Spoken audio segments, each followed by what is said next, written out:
What is up, guys? Welcome back to the channel. Hope you're having a fantastic day. Today we're going to do something kind of like what we did with the WJ before, and I'm going to answer a few questions about some things on the Durango that you were asking about, so don't go anywhere.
So, probably one of the most common things I've been asked about so far is the rock sliders on the Durango. I think part of that is because rock sliders are a very commonly built thing. You know, it's something that I think a lot of people want to try to build on their own. So, I'll kind of show you what I've done and a little bit of the work that I did to the Durango. A lot of the principles that apply to the rock sliders on the Durango would apply to anything that you are building.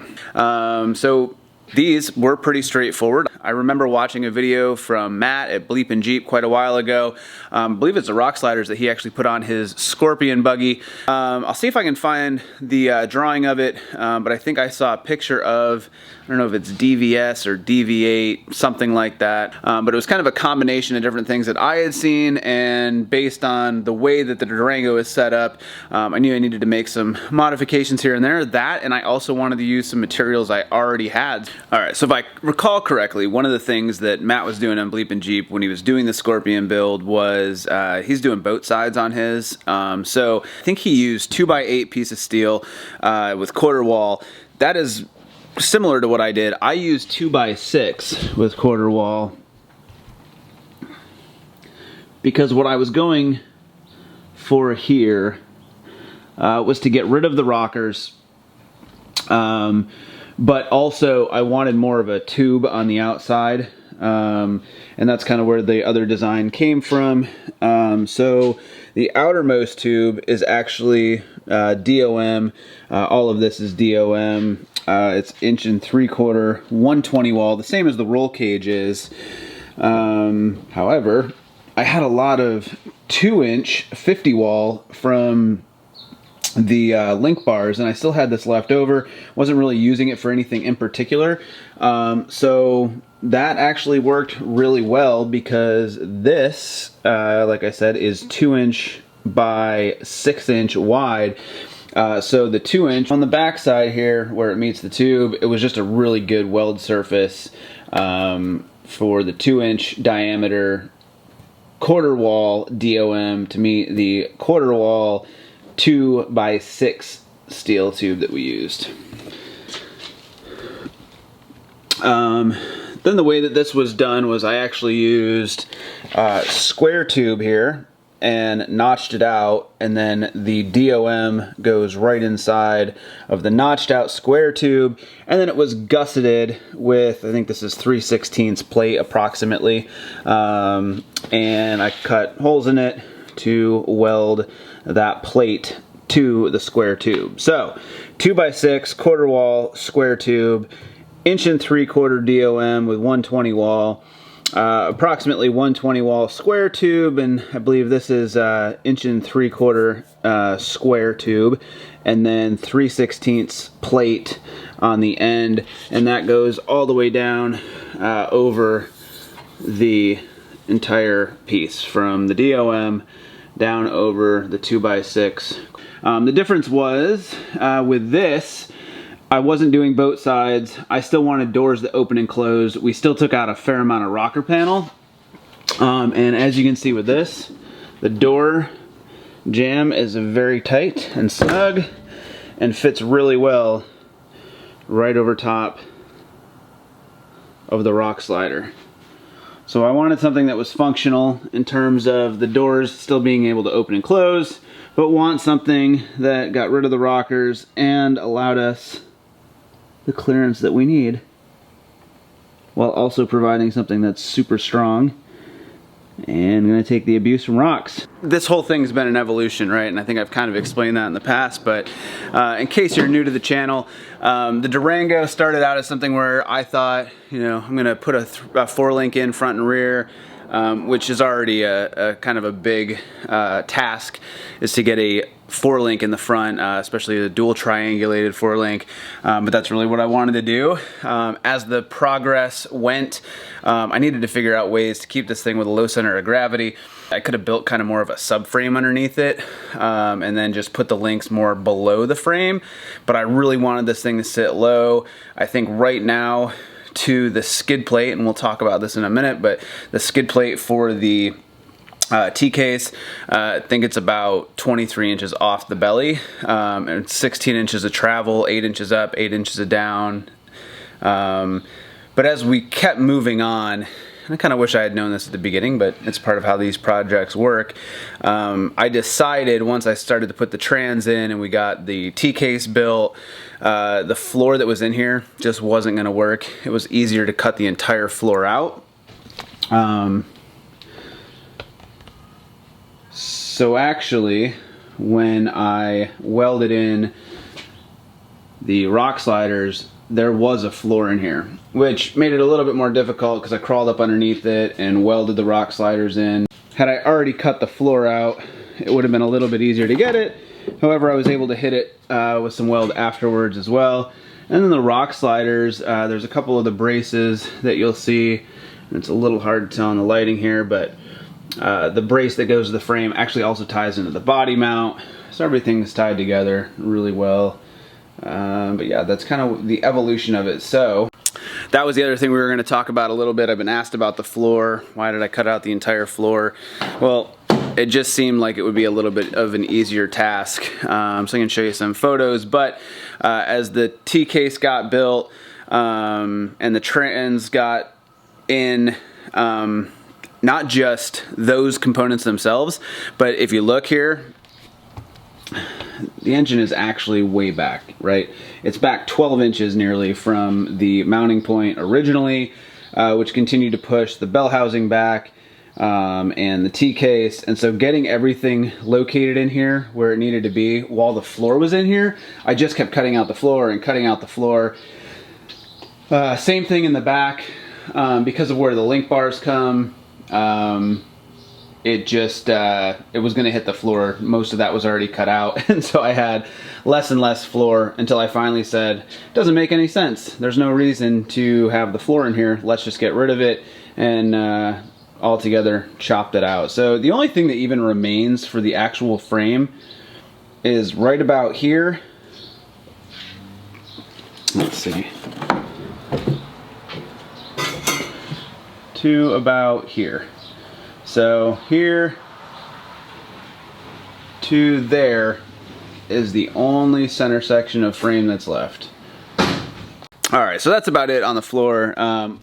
when you've done something for the first time, and really this is the first time I've ever built anything to this extent, would I do something different? Yeah, probably. If I had known in the end I would have cut out the floor, I might have done a whole lot of stuff differently.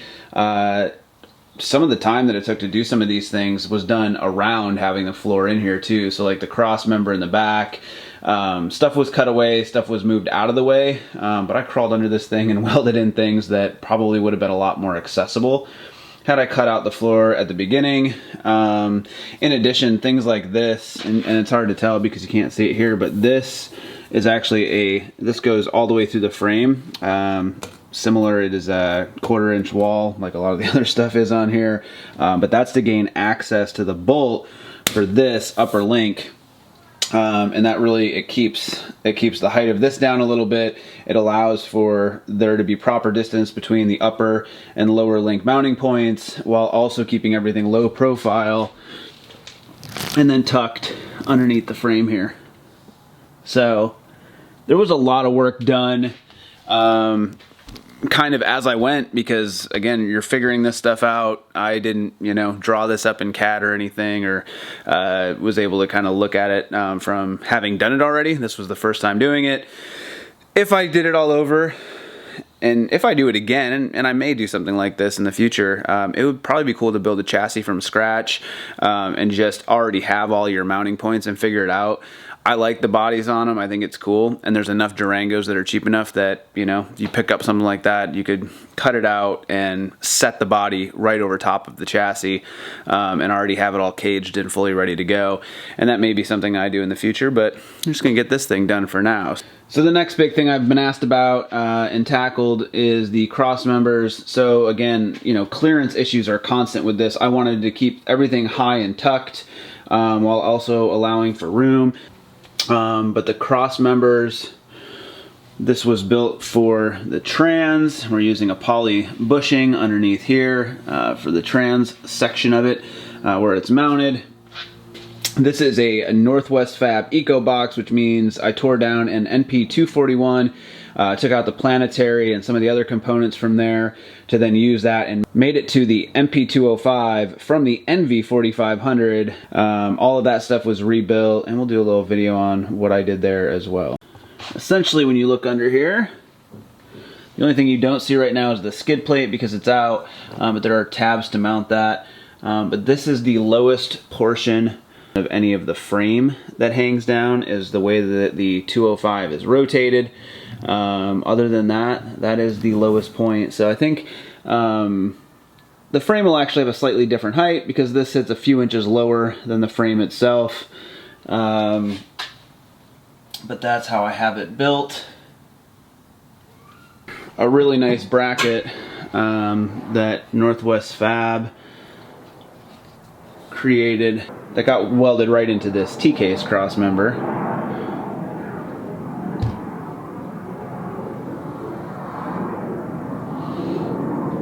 And there's a piece that goes over top of that and will then bolt in to hold that there as well.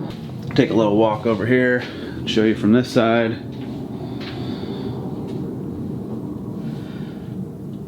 So it obviously spans the full side, and we'll get floor in over top of this. I think it came out really good for what I wanted, and it should be pretty beefy. So keeps everything, again, up out of the way, while also doing exactly what I needed to do. Hold up the trans and the T-case. So like with anything on this, the mock-up of the rock sliders in particular just took a little time to figure out how to get the rocker panels themselves cut out and be able to do it in a way that kept it clean and easy to do. I guess not easy necessarily, and that's not what I was looking for, but something that was clean but still effectively got it all out, because until you start cutting those open, you also don't realize how many other little seams and things that are in there. So it's not always the easiest thing to use the grinder, to use the Sawzall. I think on the driver's side that I started on, I actually can't even remember at this point. I think that's what I started on. I used a grinder and got it all out of there, but it was a lot of like hitting and trying to get through things and different angles, and I got it all done. And on the passenger side, I thought, well, let's just give it a shot with the plasma cutter. So we did that too. I do remember starting a little fire over there. I still have the remnants of that. right here, this little burn mark. It had all that inner material that it's like a foam and a rubber all at the same time. Some of the fire stuff that goes inside of the frame, it stinks terrible. It's nasty stuff.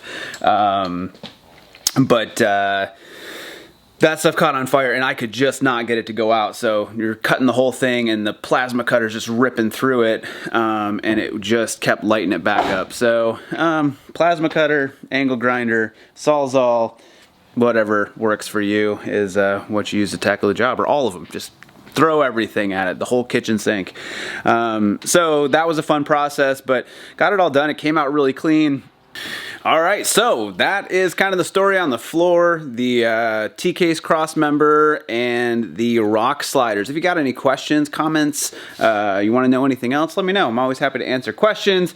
I appreciate you guys commenting and asking me the questions as you have been. It's really cool to hear what you guys are working on, and just to talk a little bit about what I did and what you're planning to do. So keep that coming. I really like getting those comments.